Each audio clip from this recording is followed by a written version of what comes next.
aquel tiempo, el ángel Gabriel fue enviado por Dios a una ciudad de Galilea llamada Nazaret, a una virgen desposada con un hombre llamado José, de la estirpe de David. La virgen se llamaba María.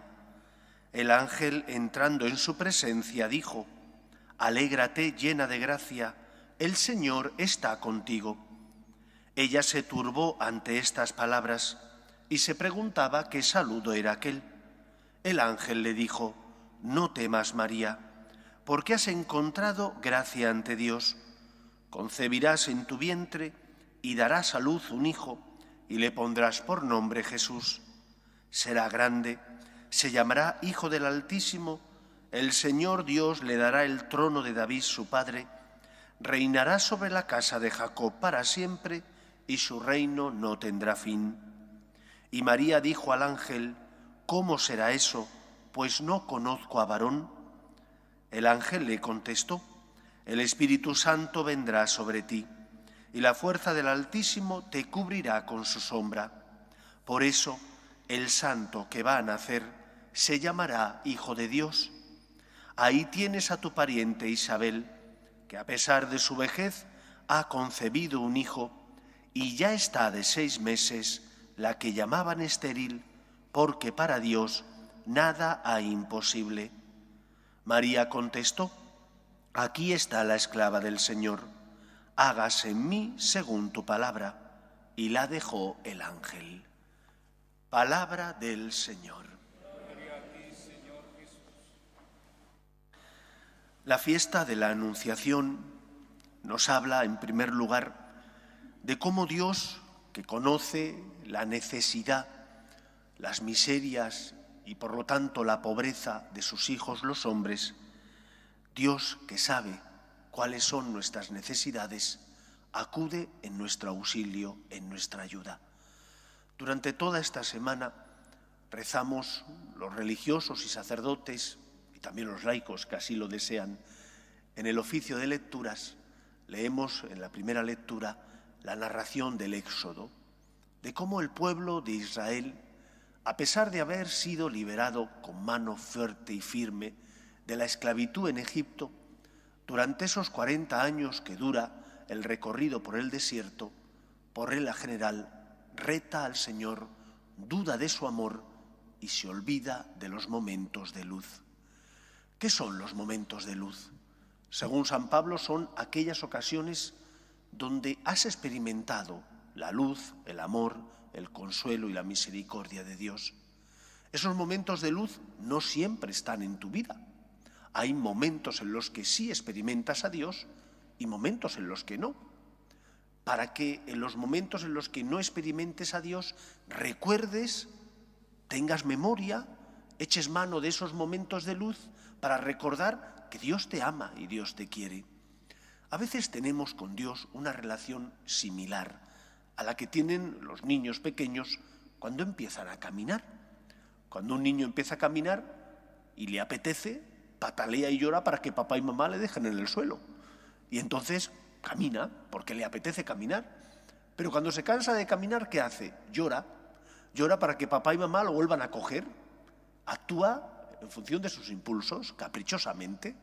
Y algo similar nos ocurre con Dios también.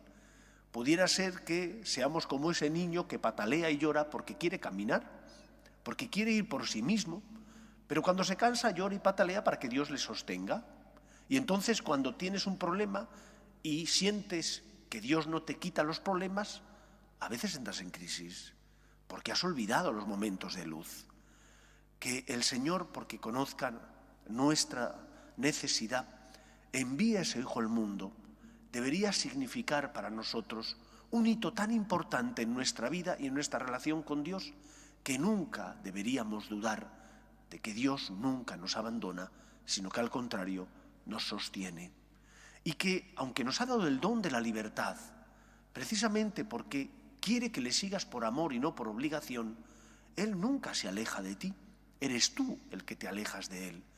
Y cuando no comprendas los planes de Dios, cuando en la vida tengas cruces y dificultades, recuerda que Dios te ama.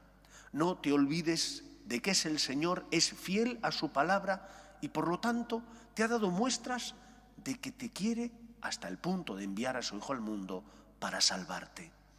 María había sido educada en la fe más ortodoxa del pueblo de Israel, la fe en la certeza de que Dios cumple su palabra, de que Dios, como el Señor, tiene derechos, pero ese Dios que tiene derechos siempre acude en auxilio de su pueblo Israel. Y por eso cuando el ángel le hace público el deseo del Señor, ella no responde más que: he aquí la esclava del Señor. Dios tiene derechos, Él es mi Señor, me tengo que fiar de Él. Y esto te lo tienes que repetir una y otra vez cuando no comprendas los planes de Dios. Dios es fiel a su palabra, Dios cumple sus promesas, Él envía a su Hijo al mundo para salvarme. Por lo tanto, nada podrá apartarme del amor de Dios. Dios te sostiene. En segundo lugar, hoy es un día en el que tenemos que recordar que Cristo viene a sanar nuestras heridas, que Jesús ha sido enviado por Dios Padre, que se encarnó siendo Dios, asumiendo nuestra condición humana sin dejar de ser Dios, para curar y sanar nuestras heridas.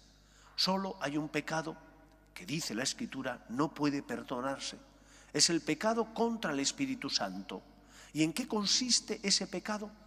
En cerrar tus puertas a Dios, en cerrarles las puertas de tu corazón a Cristo. Él viene, es la luz, como dice San Juan en su prólogo al Evangelio, vino a los hombres, pero los hombres la recibieron. Si tú le cierras las puertas a Cristo, no es que Él no quiera sanarte, es que tú no le dejas que te cure. Por lo tanto, ante las caídas, miserias, debilidades, confiar en la gracia de Dios. Confiésate, no tengas miedo. ¿Por qué tanto reparo en decir al Señor: lo siento? Si estamos necesitados, Él instituyó la Iglesia como hospital de campaña para los débiles, para los enfermos, para los heridos de la vida. Pues con humildad acudamos a Él a decirle: Señor, sana y cura mis heridas, me fío de ti, te necesito. Tercera enseñanza de la fiesta que hoy celebramos, el modelo de la Virgen María.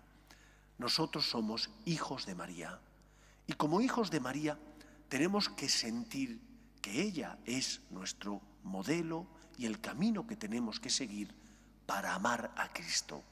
Nunca María reclama el primer puesto. Ella sabe que es la sierva de Dios y que es el Señor el que debe ocupar el primer lugar de la imagen, de la escena y por lo tanto de la vida del hombre.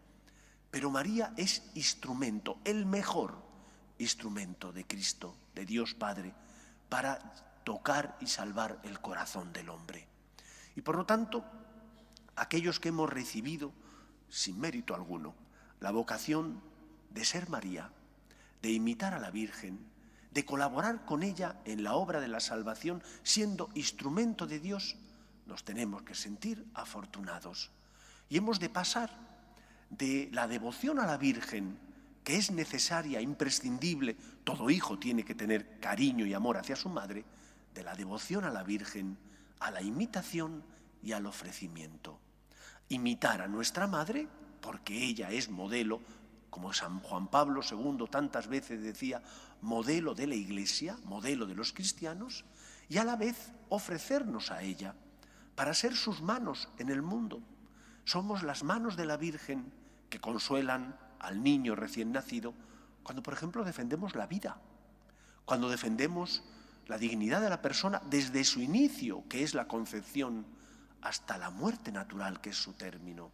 Somos las manos de la Virgen María que educan a su hijo cuando ayudamos a los demás a saber distinguir el bien del mal, cuando tú educas a tus hijos en la verdad que les hará libres, o cuando colaboras en una parroquia como catequista.